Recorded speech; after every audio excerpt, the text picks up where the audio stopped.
Hey guys, it's Amy. I'm sorry I haven't been able to upload anything up to YouTube lately. I've been working on a craft show that's coming the end of this month. I have just 2 short weeks to get everything finished.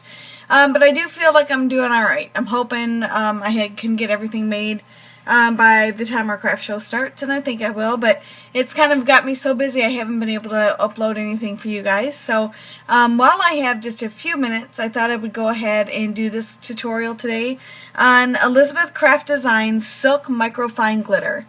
This stuff is awesome. It's so fine that it's just like, it doesn't even take a lot to cover your surface, which is really nice, because a lot of glitters, especially if they're thicker, it seems like you take half a bottle just, covering your image, but this is really nice. So I'm going to go ahead and just jump right into the tutorial. And also, what's so great about this glitter is you can actually color on it with your Copic markers. So I'm going to start off today. This is just a sheet of, I think it's, what do they call this? Scoring tape. And I know I'm not saying that right. And I know Elizabeth Craft does sell her own brand of double-sided tape as well. This is just what I happen to have. So what you're going to do to start, and you want to make sure as much as possible to not touch the sticky side of this paper once you've peeled the protective sheet off. So what we're going to do, and what's nice about this one is it happens to be the edge, so it's just gotta, just try to grab it by the edges is what I was trying to say. And I'm going to set that down. Now you don't want to throw your backer sheet out. And let me show you. Let me just scoot this off to the side a bit. And you do want to be really careful not to touch the sticky side of the paper too much, because any kind of oils that you have on your hand are going to come right off, and then you're not going to get a real good adhesion to your glitter. So I'm going to use one of these stickers here. I've already used one. As you can see, this is just what's left over after the sheet is peeled off. These are also by Elizabeth Craft Design, and they're called sticker peel-offs. And let me show you how it works. It's so cool. This gives you such a detailed sticker, which is awesome. So as you can see, you just want to check and make sure that everything came off the way it was supposed to. Like this part here, I don't think is part of it. Be careful. So now what you're going to do is actually take this and lay it on your backer sheet. But you want to make sure that the side that is sticky is facing up. If you, because I'm going to actually use this to transfer it onto my adhesive sheet. And what's so cool about this is that it has enough static that it's going to hold your sticker in place so you can transfer it to your adhesive sheet. So if I were to put the sticker side down and then flip it over, when we go to adhere the glitter, you would, completely cover that beautiful black outline. And you want to have a nice sharp outline when you're working with this glitter. So I'm going to go ahead now. Sticky side is up. I'm going to flip it over and place it on the sticky sheet. And now I'm just going to rub like crazy.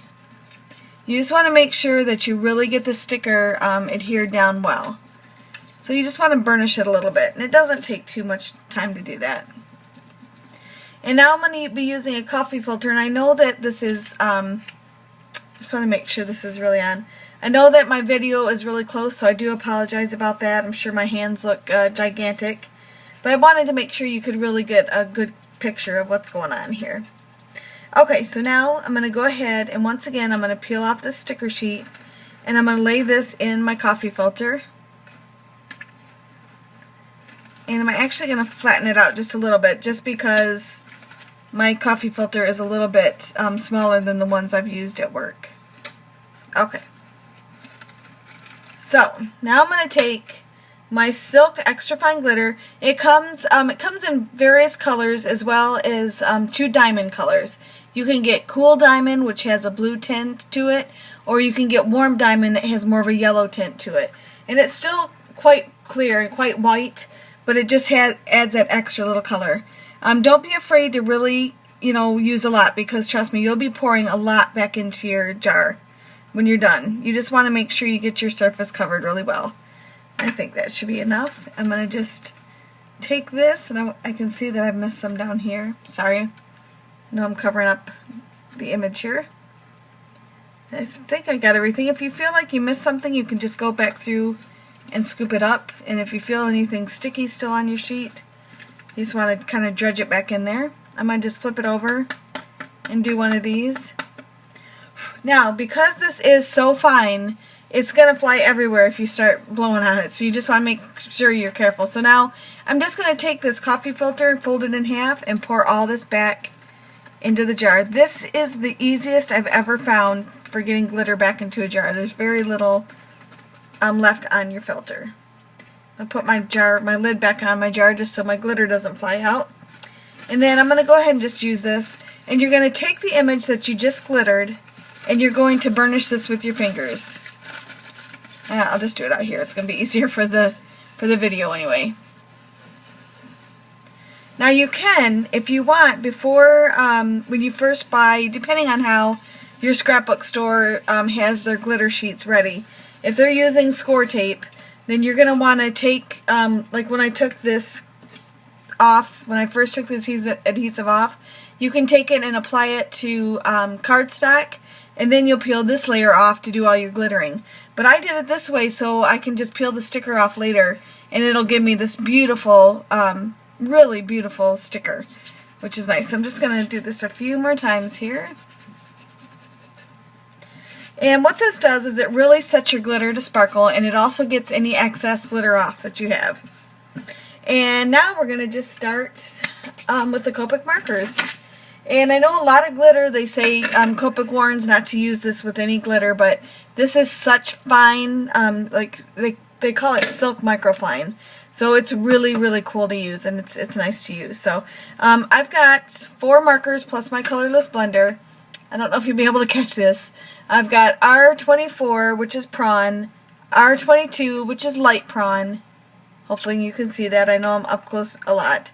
G24, let me get it by the light, and YG 45. And then of course the colorless blender.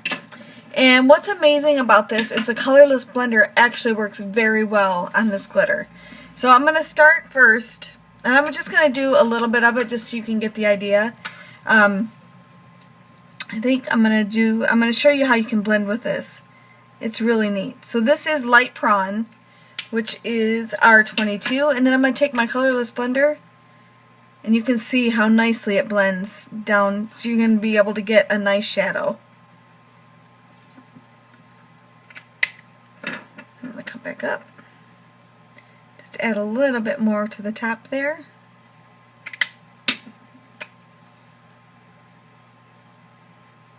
It just gives you a beautiful, beautiful shadow. And then I'm going to do just the darker color. I want to do some that's just a little bit darker where we're not going to have to worry about blending it.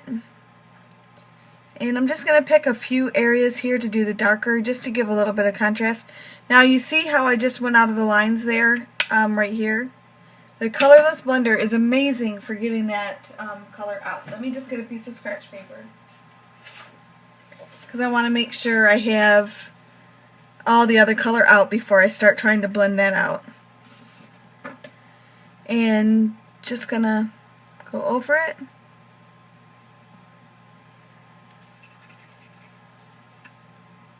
Go over it again. And then I'll be able to go over it with my other color, and it's going to completely disappear. So I'm going to keep going over with my prawn on just a few areas. And I'm just doing random areas, just wanting to get some darker definition in some pieces. And I think I might do this here, I think. This, of course, is totally up to you on how you want to do it. And I think I'll do this piece a little bit darker over here. And then the other pieces I'm going to do with the lighter prawn, and then I'll go back through and do a little bit of shadowing with it. This way you get a good dimension going. And you can do the shadowing really light, or you can do them dark. That's totally up to you. Sorry, I'm not quite on the picture here. And you can even go through, I went through the other day and just did all my coloring of one color and then went back. So the biggest thing you really want to make sure of here is that, I think the biggest place that you can make the place you can make the biggest mistake is when you go to put your sticker on that backer sheet. you want to make sure that the sticky side of this sticker is facing up. So when you adhere the two pieces, you're adhering sticker to sticker. I think that's the most important bit anyway. I'm going to go ahead and finish the flower, and then I'm going to, and I'll do a couple leaves for you too.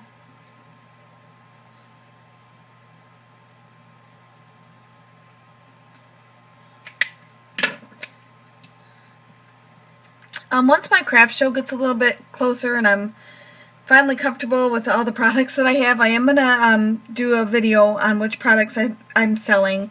I might not be able to get it posted until after the craft show is over, just depending on how much time I have. But I definitely want to show you guys what I've made and some of the tips and techniques that I've learned. This is my first craft show, so I'm a little nervous about it. Just because I don't, it's hard to say what people are going to be interested in buying and, are they going to want the items that I've made. I know my items I've made are nice quality and all that, but you just never know, depending on what show or what area you live in, who's going to want, what. So I'm definitely going to do a video when I'm done about that, just to help you guys if you plan on doing any kind of craft shows this summer. And I'm really wanting to start doing that a little more often. And I also have started an Etsy store, and I don't have any items up right now. I did have an item on there, but it's sold. And I've been kind of waiting just a little bit closer to the craft show to put items up there to make sure I have items there while I'm at my craft show. That way, they'll, if somebody sees something they want, they can go find it there. So, and then I'm just going to use the G25 and YG45 to do the leaves, and I'm just going to do one of the leaves here just to give you an idea. And what's nice is that the glitter and the Copic markers both kind of, you can't color on that black sticker. It stays very true, so you're not going to have to worry about the glitter kind of is, I'm trying to think of the right word, not water resistant, but it resists it. It's kind of like a resisting effect. So, yep. I'll do it one more time. So I took my, I keep on to say my YG45 first, and I just color on both sides of the line. You don't have to be a Copic pro to do this. It's very simple.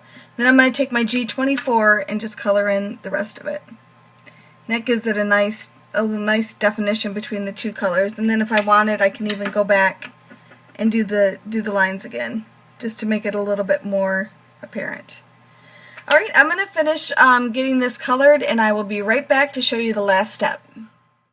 Alright, so I finished coloring my image, and I really love how it turned out. You can use any color. You won't have to use just these colors, of course, but pick your favorite colors, play around with them. Each sticker set comes with quite a few stickers, so you'll have a little bit of chance to play around with them and see what you like. And then you're just going to cut your image out. You can use a punch. I've never tried a punch, but I'm pretty sure you could. The scissors cut through it very easily, so there's nothing like hard or crunchy about this glitter. It's really nice. So it's a breeze to cut out. And I do leave a little bit of an outline just to make it easier for me to peel the sticker off the backer sheet. Because like the last time I did one of these, I think I cut closer to the sticker, and when I went to kind of push the front part of the sticker over to get it off the backer sheet, it bent, and I couldn't get it to go back into place. So that was a real pain. So that's why I leave a little bit of that white outline there. So just using your nails, just try to pry that back sheet off. It's a little bit of a pain, but you'll have a good result in the end. And what I really like about doing the her glitter this way is the sticker is very opaque. And as you can see, you can actually see my coloring right through the back of the sticker. So when you go to put this on your project, you're going to be able to see a little bit of the paper or whatever you've used behind it, which I think is really neat. I actually used it on a project that I had in a binder, and so I had my sheet in the binder and this on top, and it was really cool effect. So, yeah, so that's, I hope you guys enjoyed this. Sorry, I hate doing voiceovers, so I do apologize about that, but I will be doing some more Elizabeth Craft videos shortly. I'm going to be using her die cuts and the glitter, and she also has colored glitter as well. So I hope you guys enjoyed this, and I will talk to you soon.